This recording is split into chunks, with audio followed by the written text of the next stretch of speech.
لبيك اللهم لبيك لبيك لا شريك لك لبيك إن الحمد والنعمة لك والملك لا شريك لك.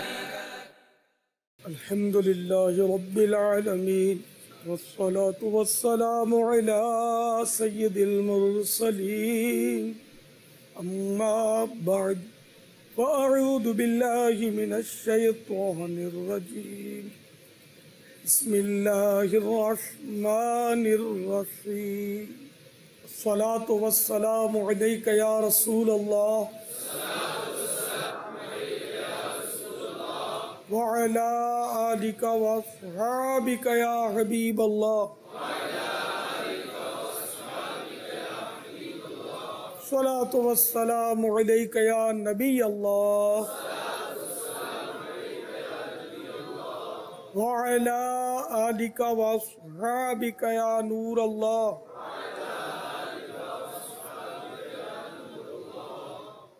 فرمان مصطفیٰ صلی اللہ تعالی علیہ وآلہ وسلم، جس نے مجھ پر 10 مرتبہ صبح اور 10 مرتبہ شام درود پاک پڑھا اسے قیامت کے دن میری شفاعت ملے گی.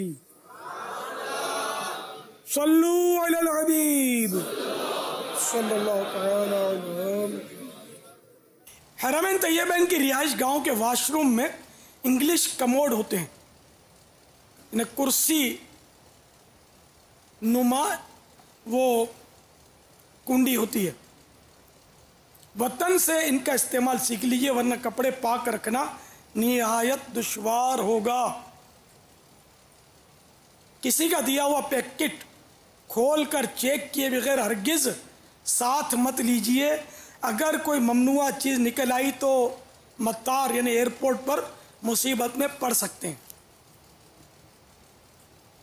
ہوائی جہاز میں اپنی ضرورت کی ادویات مع ڈاکٹری سند اپنے گلے کے بیگ میں رکھیے تاکہ ایمرجنسی میں آسانی رہے. زبان اور آنکھوں کا قفل مدینہ لگائیے. اگر بلا ضرورت بولتے رہنے کی عادت ہوئی تو غیبتوں، تہمتوں، دل آزاریوں وغیرہ گناہوں سے بچنا دشوار رہے گا. اسی طرح آنکھوں کی حفاظت اور اکثر نگاہیں نیچے رکھنے کی ترکیب نہ ہوئی تو بدنگاہی سے محفوظ رہنا نہایت مشکل ہوگا. حرم میں 1 نیکی لاکھ نیکی اور 1 گناہ لاکھ گناہ ہے. حرم سے مراد صرف مسجد الحرام نہیں، تمام حدود حرم ہے. حدود حرم بہت وسیع ہے، غالباً 127 کلومیٹر کے ایریا کو یہ کور کیا ہوا ہے حرم شریف. اب یہ گھٹتے بڑھتے رہتے ہیں، وہ سرنگیں بن رہی ہیں اور پہاڑ ہٹ رہے ہیں اور عمارتیں اور سڑکیں بن رہی ہیں، وہ جنگلیں صاف کر کے. تو وہ ہو سکتا ہے کہ تعداد میں کمی بیشی ہو. تو اصل تعداد کی حدیثیں بتا دی گئی ہیں، ان کی جو جگہیں بتا دی گئی ہیں.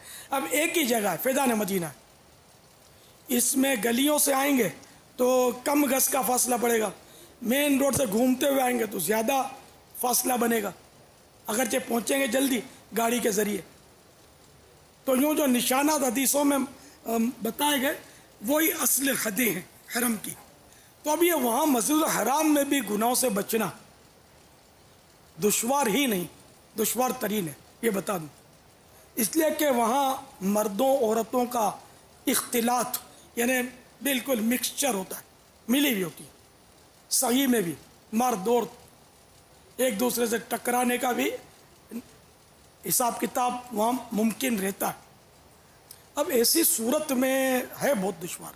اب کعبے کی زیارت عبادت ہے، لیکن ایسے رش کے موقع پر کئی ایسے اینگلز بنیں گے کہ جہاں سے اگر آپ بیٹھ کر کعبے کو دیکھنا چاہیں گے نا تو پہلے یہ عورتوں سے ٹکرائے گی آپ کی نظر، اور وہ عورتوں سے ٹکراتی ہوئی کعبے کی طرف کعبے تک پہنچے گی. اب یہاں غور کر لیجئے کہ کعبے کی زیارت ایک افضل کام ہے، اور قصداً عورت پر نظر ڈالنا یہ حرام قصداً.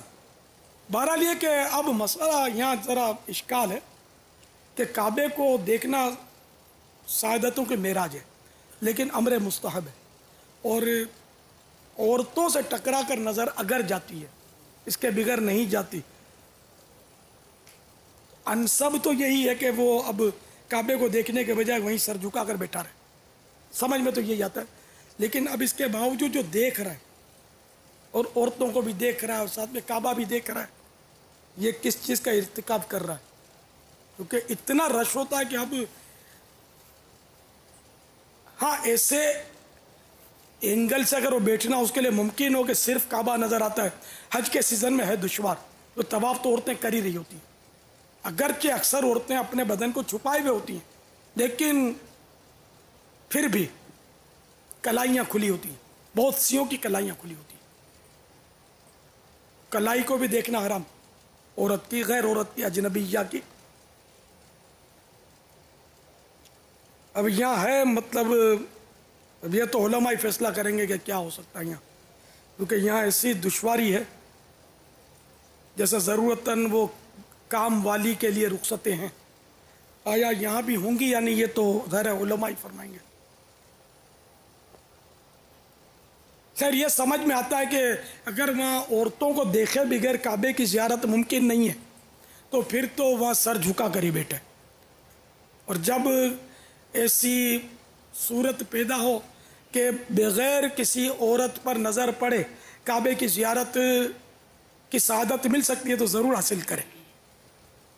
آپ اگر اوپری حصے کی طرف کعبہ شریف کے ایک تو بالکل نظروں کے عین سامنے یوں دیکھیں، اوپر والے حصے کی طرف اگر نظریں اٹھا کے اوپر کی طرف دیکھیں تو اس میں بچت کی صورتیں بن سکتی ہیں۔ دیکھو اب یہ بیٹھا ہے، اب آنکھ یوں اٹھائی تو یہ عورتوں سے یوں ٹکرا کر اوپر پہنچی نا، یا تو آنکھ بند کر کے یوں کھولے، اب یہ کرے گا کون؟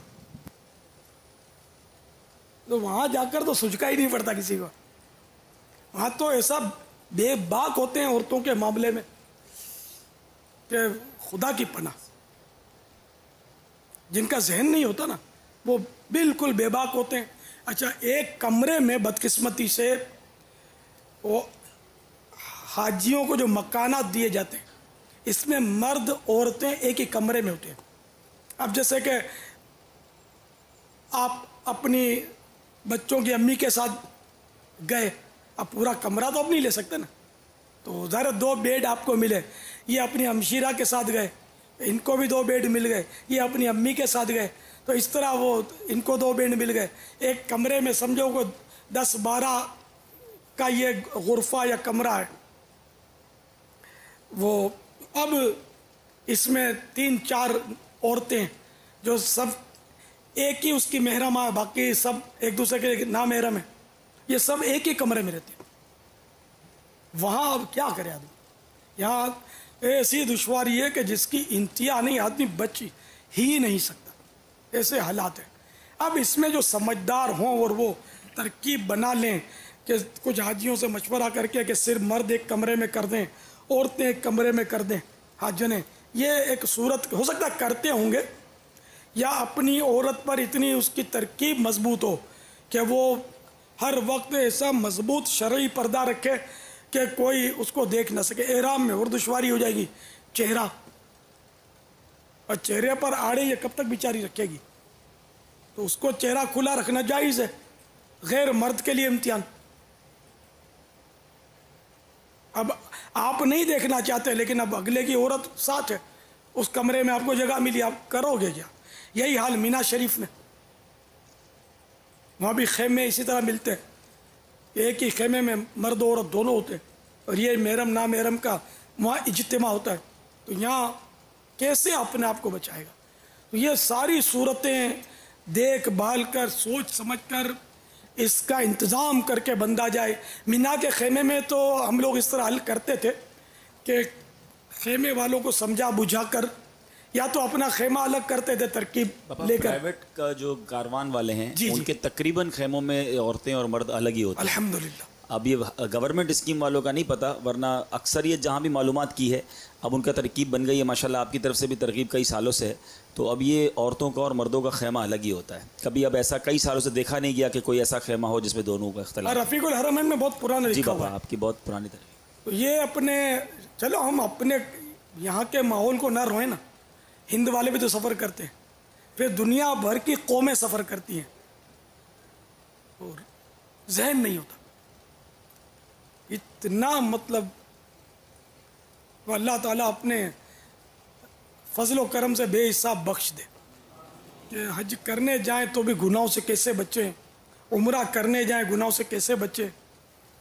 طواف بغیر گناہوں کے کیسے ہو جائے، صحیح گناہوں کے بغیر کیسے ہو جائے، اس میں بہت آزمائش ہے، ایمانداری کی بات ہے، بہت آزمائش ہے، قدم قدم پر وہاں آزمائش ہے۔ اگرچہ بغیر نیت کے کسی عورت پر نظر پڑ گئی اور فوراً لوٹا لی، گناہگار نہیں ہے، لیکن یہ چاروں طرف عورتیں ہی ہوتے، لیکن ایسی صورت میں رعایتیں ہیں، ایسا نہیں ہے کہ وہ ہر صورت میں گناہگار ہی ہوگا، رعایتیں ہیں۔ بہرحال یہ کہ اپنی بھرپور کوشش رکھے اور اپنے آپ کو نظر سے بچائے۔ مجھے وہ باہر شریعت کا جزئیہ یاد آ گیا کہ آج کل چونکہ عورتیں بے پردہ پھرتی ہیں بازاروں میں، تو اب یہ کہ مردوں پر، یعنی اس جزئیے کا میں خلاصہ عرض کر رہا ہوں کہ مردوں پر پابندی تو ڈالی جائے گی نہیں کہ وہ بیچارے گھر میں ہی پڑے رہیں، تو اب ایسی صورت میں وہ نکلتے ہیں تو عورتوں سے نظر بچانا ان کا دشوار ہوتا ہے۔ تو اس طرح کا جزئیہ میں نے پڑھا ہے بہار شریعت میں، یہ بھی 16ویں میں ہوگا۔ تو مسجد الحرام میں، سعی میں، ہر جگہ یہ جزئیہ رہنمائی کر رہا ہے۔ نماز میں اکثر محرم کے سینے یا پیٹ کا کوئی حصہ کھل جاتا ہے، اس میں کسی قسم کی کراہت نہیں، کیونکہ احرام میں یہ خلاف معتاد یعنی خلاف عادت نہیں، اور اس کا خیال رکھنا بھی بہت دشوار ہے۔ البتہ پیڑوں کا حصہ نہیں کھلنا چاہیے، یہ نہیں کھول سکتے، یہ کھولنا حرام ہے غیروں کے سامنے، انہیں لوگوں کے سامنے۔ کفن آب زمزم میں بھگو کر لانا اچھا ہے کہ اس طرح مکے مدینے کی ہوائیں بھی اسے چوم لیں گی۔ نچوڑنے میں یہ احتیاط کرنی مناسب ہے کہ اس مقدس پانی کا ایک قطرہ بھی گر کر نالی وغیرہ میں نہ جائے، کسی پودے وغیرہ میں ڈال دینا چاہیے۔ آب زمزم شریف اپنے وطن میں بھی چھڑک سکتے ہیں۔ طواف و سعی کرتے ہوئے بعض اوقات حج کی کتابوں کے اوراق گرے پڑے نظر آتے ہیں، ممکنہ صورت میں ان کو اٹھا لیجئے، مگر طواف میں کعبے کو پیٹھ یا سینہ نہ ہو، اس کا خیال رکھیے۔ البتہ کسی کی گری پڑی رقم یا بٹوا وغیرہ نہ اٹھائیے۔ چند برس پہلے ایک پاکستانی حاجی نے دوران طواف ہمدردی میں کسی کی گری ہوئی رقم اٹھائی، رقم والے کو غلط فہمی ہوئی اور اس نے پولیس کے حوالے کیا اور بیچارہ عرصے کے لیے جیل میں ڈال دیا گیا۔ یہ حکایت مجھے کسی نے سنائی تھی۔ حجاز مقدس میں ننگے پاؤں رہنا اچھا ہے، مگر گھر اور مسجد کے حمام اور راستے کی کیچڑ وغیرہ میں چپل پہن لیجئے۔ نیز گرد آلود اور میلے کچلے پاؤں لے کر مسجدین کریمین بلکہ کسی مسجد میں بھی داخل نہ ہو۔ اگر صفائی نہیں رکھ سکتے تو بغیر چپل مت رہیے۔ مستعمل یعنی استعمالی چپل پہن کر بیسن پر وضو کرنے سے احتیاط کیجئے کہ اکثر نیچے پانی بکھرا ہوتا ہے۔ اگر چپل ناپاک ہوئے تو اندیشہ ہے کہ چینٹیں اڑ کر آپ کے لباس وغیرہ پر پڑیں۔ یہ ذہن میں رہے کہ جب تک چپل یا پانی یا کسی بھی چیز کے بارے میں یقینی طور پر نجس یعنی ناپاک ہونے کا علم نہ ہو، وہ پاک ہے۔ مینا شریف کے استنجا خانوں کے نل میں عام طور پر پانی کا بہاؤ کافی تیز ہوتا ہے، پریشر بہت ہوتا ہے، لہذا تھوڑا تھوڑا کھولیے تاکہ آپ چھینٹوں سے محفوظ رہ سکیں۔ مدینہ کے 5 حروف کی نسبت سے سامان کے بیگیج کے لیے 5 مدنی پھول۔ نمبر 1، دستی سامان کے لیے مضبوط ہینڈ بیگ۔ نمبر 2، لگیج کروانے کے لیے بڑا بیگ لیجئے، اس پر بڑے مارکر پین سے نام و پتہ اور فون نمبر وغیرہ لکھ لیجئے، نیز کوئی نشان لگا لیجئے، مثلا اسٹار بنا لیا، چاند تارا بنا لیا۔